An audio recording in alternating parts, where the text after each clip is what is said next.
Terima kasih buat Anda yang sudah bantu support channel Dongeng Donghua ini. Semoga selalu diberi kesehatan, dimudahkan segala urusan, dilancarkan usahanya, dan dimudahkan rezekinya.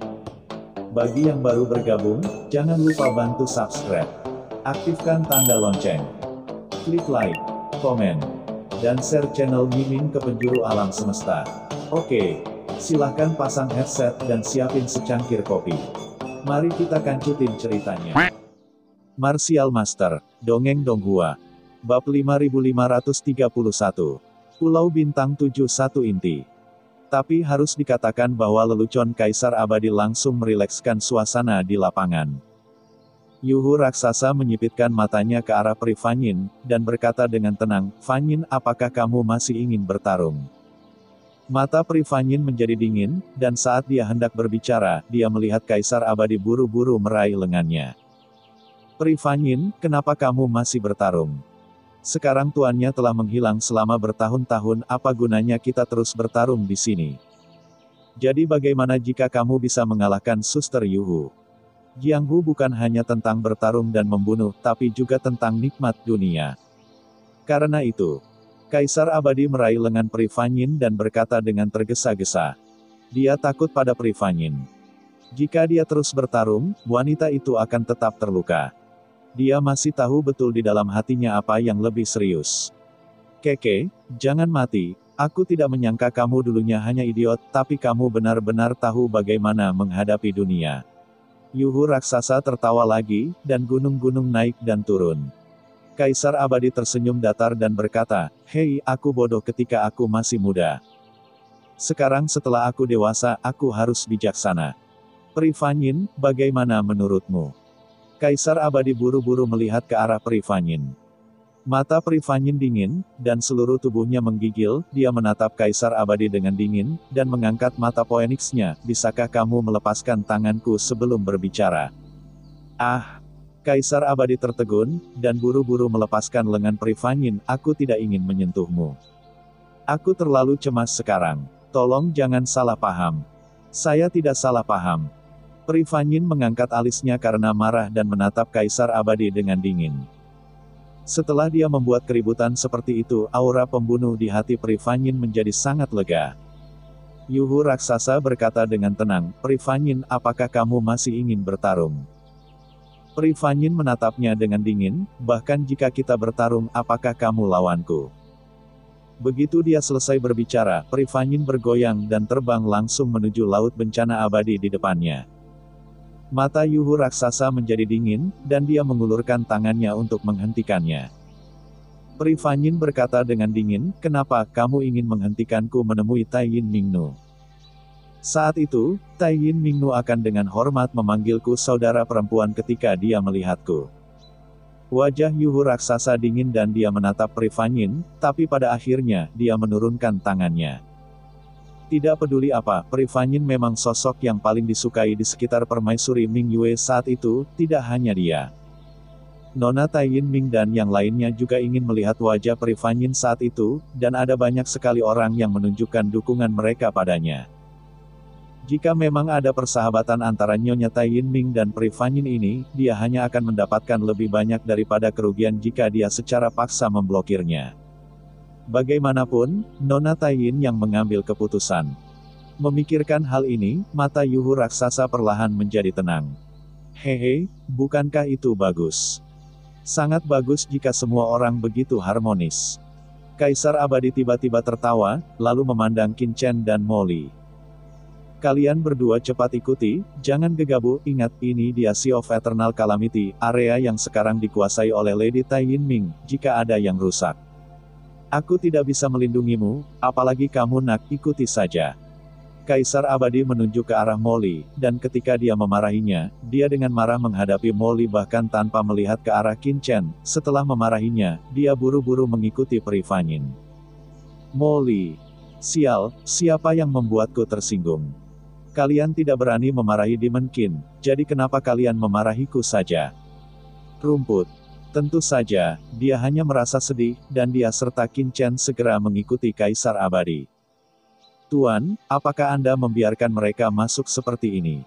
Ketika wanita terkemuka itu melihat Prifanyin dan Kaisar Abadi terbang menuju Laut Bencana Abadi, wajahnya tiba-tiba berubah jelek dan dia berkata, kedua orang ini sangat sombong di sini, mereka jelas tidak menganggap serius Permaisuri Taiyin.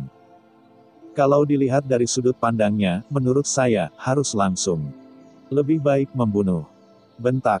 Sebelum dia bisa menyelesaikan kata-katanya, sebuah tamparan tiba-tiba menghantamnya, membuatnya terbang menjauh, separuh wajahnya tiba-tiba membengkak, seteguk darah muncrat. Dan banyak giginya yang patah. Tuan, Anda. Wanita terkemuka menutupi wajahnya dan menatap Yuhu raksasa dengan tidak percaya. Saya ingin Anda mengajari saya cara melakukan sesuatu. Yuhu raksasa memandang wanita terkemuka itu dengan dingin, terlebih lagi. Kedua orang ini adalah jenderal di bawah komando Permaisuri Ming Yue, dan mereka memiliki persahabatan yang baik dengan Permaisuri Taiyin. Saya tahu Anda hanya ingin tampil di mata Permaisuri, tetapi ada beberapa. Terkadang kalau ingin berekspresi harus lebih banyak menggunakan otak, jangan bodoh paham. Petik 2. Begitu dia selesai berbicara, tubuh Yuhu raksasa bergoyang dan menghilang dalam sekejap, bergegas menuju Prifanyin dan Kaisar Abadi. Wanita terkemuka melihat sosok Yuhu raksasa yang pergi, jejak kebencian melintas jauh di matanya, tapi dia menundukkan kepalanya dan tidak berani menunjukkannya di depan semua orang. Ledakan. Di cakrawala di luar lautan bencana abadi yang tak ada habisnya, Qin Chen dan yang lainnya terbang dengan cepat. Di belakang Yuhu raksasa, mereka tidak terus mempermalukan Kaisar Zun dan yang lainnya. Setelah beberapa saat, semua orang turun ke langit di atas lautan bencana abadi. Ini adalah bencana abadi. Bab 5531. Pulau Bintang 71 Inti. Apakah ini lautan bencana abadi? Berbeda. Dengan melihatnya dari kejauhan, pada momen kontak dekat dengan lautan bencana abadi ini, setiap orang dapat merasakan secara mendalam teror lautan bencana abadi ini. Mereka melihat gelombang hitam melonjak dan setiap gelombang seolah-olah berisi jalan tertinggi dunia bawah. Kekuatan air laut dalam di bawahnya melonjak dan gelombang yang tak terhitung jumlahnya melonjak. Aura yang terbentuk olehnya, hanya dengan melihatnya dari kejauhan, membuat Molly merasakan ilusi yang tak tertandingi jauh di dalam hatinya. Tampaknya ini hanyalah lautan bencana abadi. Gelombang di udara dapat dengan mudah memusnahkannya dan mengubahnya menjadi bubuk.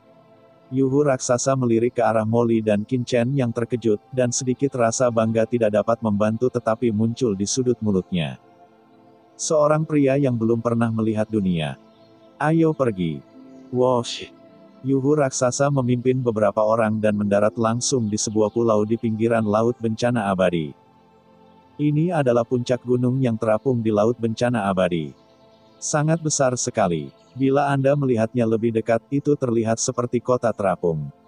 Di laut bencana abadi, dan di pulau itu, ada istana satu demi satu, dan beberapa pembudidaya hantu keluar masuk istana. Saudari Yuhu, bukankah Anda membawa kami menemui Permaisuri Taiyin? Mengapa kita datang ke Pulau Star Guardian? Kaisar Abadi Zunlian bertanya. Pulau Penjaga Bintang adalah sekelompok pulau yang tertahan di Laut Bencana Abadi. Pulau-pulau ini dibangun oleh bawahan Permaisuri Ming Yue saat itu. Namun, mereka yang tinggal di Pulau Penjaga Bintang ini adalah hanya yang periferal. Inti sebenarnya dari personelnya adalah Pulau Bintang 7 dari inti pertama di dalam Laut Bencana Abadi. Inti pertama adalah Pulau Yueming tempat Permaisuri Bulan tinggal saat itu, dan 7 bintang adalah tempat tinggal beberapa pembangkit tenaga listrik teratas di bawah Permaisuri Bulan, bertanggung jawab atas berbagai departemen. Perisan Sekerta dan Kaisar Abadi pernah tinggal di 2 pulau, sedangkan Sun Mingnu, Gadis Bulan Ming, dan Gadis Bintang Gelap Ming juga masing-masing tinggal di sebuah pulau yang merupakan inti dari Lautan Abadi. Bencana. Permaisuri Taiyin sangat sibuk dengan urusannya, jadi kamu tidak bisa melihatnya kapan saja kamu mau. Yuhu raksasa mencibir dan berkata dengan ringan. Kalian akan tinggal di sini di Pulau Pelindung Bintang untuk saat ini. Saat Permaisuri Taiyin berada bebas untuk memanggilmu, aku akan membawamu. Menemuimu. Dia selesai. Yuhu raksasa telah mendarat di depan kompleks istana terbesar di tengah pulau. Tuan Yuhu. Tiba-tiba, sekelompok orang kuat yang berpatroli di sekitar istana datang dan memberi hormat dengan hormat.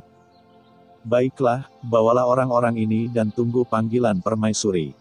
Ingat, jangan biarkan mereka berlarian dan menimbulkan masalah, kata Yuhu raksasa dengan tenang kepada sekelompok orang ini. Ya, kelompok pria kuat ini mengangguk dengan hormat. Saudari Yuhu, bisakah Anda memberitahu Nyonya Taiyin Mingnu untuk saya sesegera mungkin?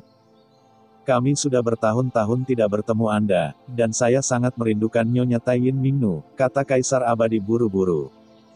Kenapa kamu cemas? Tunggu dan tunggu saja. Yuhu raksasa mencibir, lagi pula, bukankah kamu mempersembahkan korban kepada para penggarap hantu? Orang-orang yang tinggal di sini juga orang-orang dari seluruh dunia bawah yang datang untuk mempersembahkan korban kepada para penggarap hantu.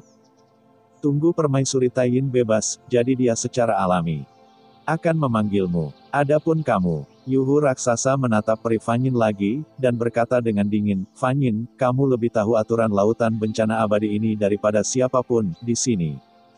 Anda juga tahu konsekuensi dari pelanggaran, jadi saya tidak akan mengatakan omong kosong lagi. Jangan menimbulkan masalah nanti dan salahkan saya karena tidak memperingatkan Anda sebelumnya. Wosh! Begitu kata-kata itu keluar, Yuhu raksasa langsung naik ke langit dan menghilang dari langit. Bajingan ini Yuhu. Wajah Pri Fanyin menjadi gelap dan saat dia hendak mengambil tindakan, dia ditangkap oleh Kaisar Abadi. Oke, Pri Fanyin, bahkan jika kamu mengalahkan Suster Yuhu, itu tidak akan membantu. Kami di sini untuk bertemu Permaisuri Taiyin, bukan untuk menimbulkan masalah. Ambil langkah mundur dan dunia akan menjadi lebih cerah. Kaisar Abadi berkata dengan cepat. Pri Fanyin menyipitkan matanya, tapi pada akhirnya dia tidak bergerak. Teman-teman, tolong. Di sampingnya, pria kuat yang memimpin patroli segera melambaikan tangannya dan berkata kepada Kaisar Abadi dan Pri Fanyin. Sikapnya cukup baik. Lagi pula, dia telah mendengar beberapa percakapan sebelumnya antara beberapa orang dan Yuhu raksasa. Meskipun mereka saling balas dendam dan memiliki pisau tersembunyi di senyuman mereka, jelas bahwa mereka memang demikian. Sangat akrab satu sama lain dan itu bukanlah hubungan biasa. Segera, di bawah kepemimpinan orang ini, Qin Chen dan yang lainnya menetap di kompleks istana ini.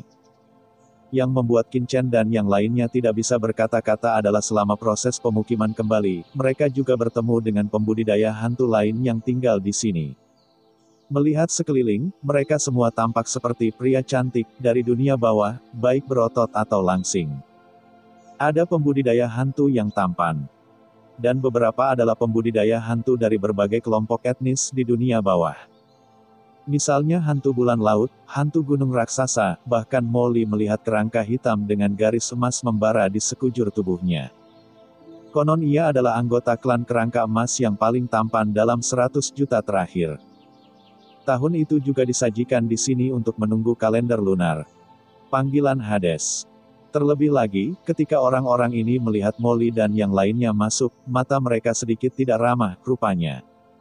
Mereka menganggap Molly dan yang lainnya secara langsung sebagai pesaing mereka, dan mereka dipenuhi dengan niat membunuh. Jika bukan karena Anda tidak dapat melakukan apapun sesuka hati di sini, pihak lain pasti sudah mengambil tindakan sejak lama. Hal ini membuat Molly dan yang lainnya terdiam. Ini bukanlah lautan bencana abadi, ini hanya seperti rancangan pertunjukan. Ya, cerita pun bersambung. Nantikan episode Martial Master selanjutnya tetap di channel Dongeng Donghua ini. Terima kasih buat Anda yang sudah mengikuti alur dari channel Dongeng Donghua, dan yang sudah bantu subscribe, semoga selalu diberi kesehatan, dilancarkan usahanya, dan dimurahkan rezekinya. Bagi yang suka dengan alur cerita Donghua yang lainnya, silahkan cek di playlist, yang tentunya pasti tidak akan kalah seru ceritanya. Dan semuanya sudah Mimin rangkum di sana. Semoga bisa terhibur dan terima kasih.